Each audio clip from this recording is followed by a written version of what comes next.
speeding along, desperately trying to get to the conclusion in fear of cancellation. True story, watch my short. Season 1, on the other hand, takes this super slow approach to Steven's character, where things will be picked up and dropped off and revisited again whenever natural. Before the Lapis stuff, we have an episode dedicated to Steven learning how to replicate Rose's healing tears, or else Amethyst will die. And while he doesn't succeed in the way expected, he does later find out by the end of it that he has healing spit, which comes into play later in Ocean Gem, when he heals Lapis so she'll return the ocean and go back home. Not only is that a great callback, but they go even further with it to build upon Steven's training. He can't just do it on command now, well done.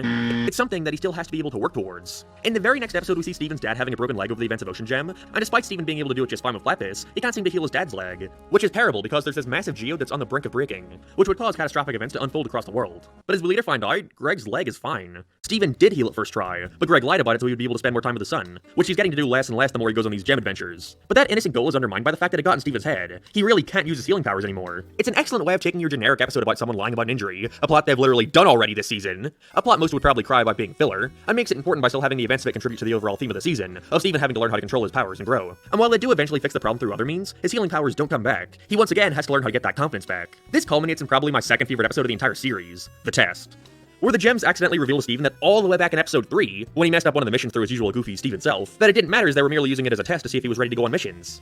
A test which he failed. And so despite being so long ago and not being really relevant anymore, Steven begs the gems to give him a new test. A hard one. I love Pearl's line saying that he doesn't really need it anymore, that he's come so far, but he still wants it anyway. Showing that the idea of him failing is so overbearing that he can't even realize that he's since then exceeded what any test would require from him. So we see him go through a dungeon comprised of 3 rooms, and at the very end where it seems like Steven is gonna fail and get crushed, he finds out the most troubling news of all. It was rigged.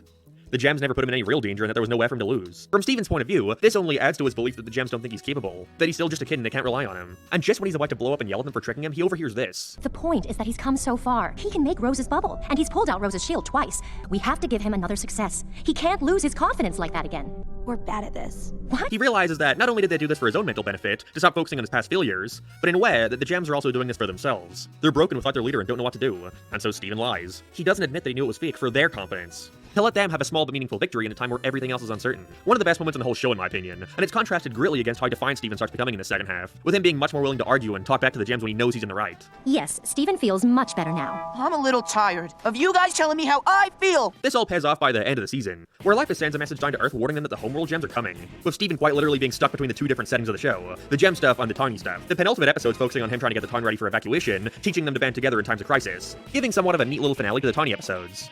And the next showing these homeworld gems coming down to Peach City inside a giant floating hand, revealing Peridot once again, with Lapis and newcomer Jasper, whose role is to kill all of the crystal gems. They try to use the laser light cannons from the second episode on it, which I think was a great touch to show how powerful Homeworld is.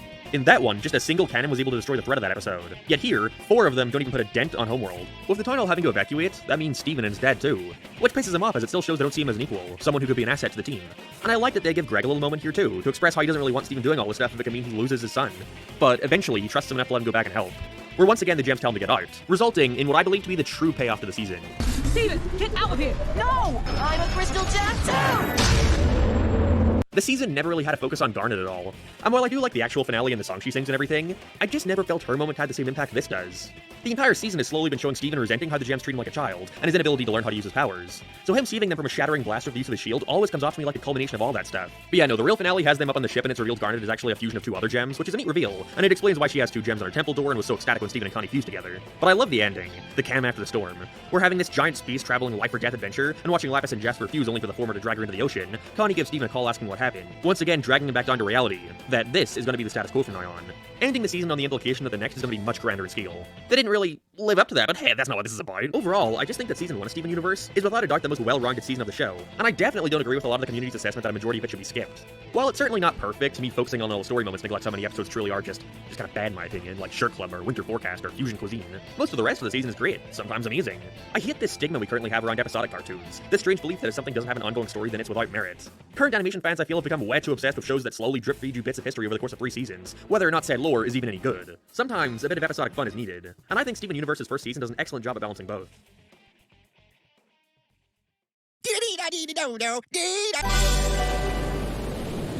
I briefly want to cover some of the other aspects of the series that's talked about a lot online, the main, of course, being the animation. Steven Universe has met with a lot of complaints over its approach to the character models, that being the animators are directed to follow the storyboards as closely as possible, with said storyboard artists not being restricted to staying super on model. Basically, if it looks like the character, then it is the character. And while, yeah, it does become a bit distracting at times, especially during early Season 1, Jesus, they can agree on how big to make Pearl's fucking face. Some of us are trying to protect humanity. Where were you? Generally, I don't find it to be that much of an issue, but I love how expressive the characters can be, and whatever brush they use for the line art looks amazing, it's super clean. Also, generally, these more off-model scenes aren't relevant when talking about the more serious moments of the story. story. Like, sure, there are a few pretty bad cherry-picked examples where it looks pretty egregious, but I don't think there was ever a moment in the show where I was meant to take something seriously, but couldn't because of the visuals. The music and backgrounds add to this greatly. I love the pastel colors of each city that give it this laid-back vibe. You can tell the artists had a very specific place in mind that they were trying to replicate with this location, and it contrasts really well against the more dark and saturated colors used for the gems have. And this score is wonderful. I'm not a super big fan of how much chiptune is used, although that may simply be a result of how overdone it is now, but I also think it's because when they do use actual instruments, it works so well at adding such a theatrical feeling to the scenes they're used in. It's really one of the best scores I think from any cartoon in recent times.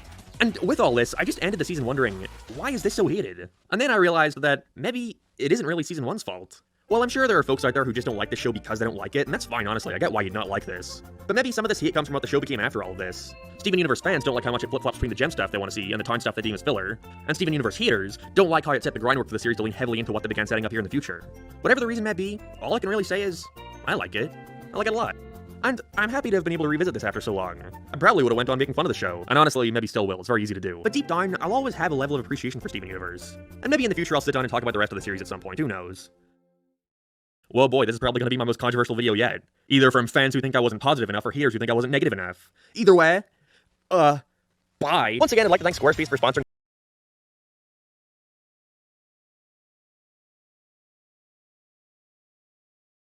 We have the Druid. Now, the Druid was hard. The Druid was quite hard to rank. The thing is with the Druid is 20 levels in Moon Druid is one of the best carry power builds in the entire game. It has near infinite HP. It can just keep re-summoning Wild Shape, which makes the Druid really potent by itself. Slapping Druid into a multi-class, if the Druid was food, the Druid is a quail egg. It can be really tasty, and certainly you can work around it, but it's so delicate that messing with the balance that is the Druid in and of itself, now potatoes and eggs, it can be good, I guess. You can certainly do some cool stuff with it. You still get access to spells, but I don't really see how it's better than getting access to stuff like Holy Weapon and Channel Divinity, Extreme Tanking, Expertise, Universal Application, and Wild Shape, depending on your subclass, might not always be useful to you. Now, Moon Druid, I think, is the best option for a fighter because it provides such good tanking and allows you to be a much better, it allows you to be a really good frontline combatant, and action surging while a bear is hilarious. So I do think it is still really good. I just don't think it's as good as some of these other options. By the way, the classes within the rankings are in no particular order. If it's B tier, it's B tier. I don't know is it better than Artificer? I don't know. It could be. Who's to say? Anyway, moving on, we have Monk mains. Monks.